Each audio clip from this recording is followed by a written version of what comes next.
ശബരിമല തന്ത്രി നിയമനത്തിനായി 3-അംഗ സമിതിയെ നിയോഗിച്ച് തിരുവിതാംകൂർ ദേവസ്വം ബോർഡ്.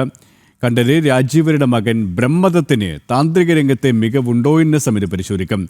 അക്കീരമൺ കാളിദാസ ഭട്ടതിരിപ്പാട് ഉൾപ്പെടെയുള്ള സമിതി അംഗങ്ങളുടെ റിപ്പോർട്ടിന്റെ അടിസ്ഥാനത്തിലാകും തന്ത്രി നിയമനമെന്ന് Devaswom board president K Jayakumar വ്യക്തമാക്കി.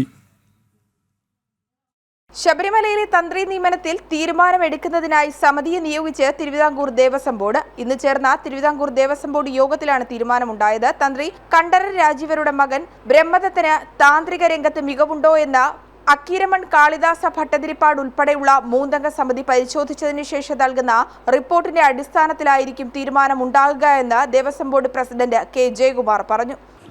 പഴയ തന്ത്രി കണ്ഠരര് രാജീവർ തന്ന കത്ത് നമ്മൾ പരിശോധിച്ചു. വീണ്ടും അതിനകത്തൊരു അന്തിമ തീരുമാനം ബോർഡ് എടുക്കുന്നതിന് മുമ്പ് 27-ാം തീയതി കോടതിയിൽ വീണ്ടും പറയണത്.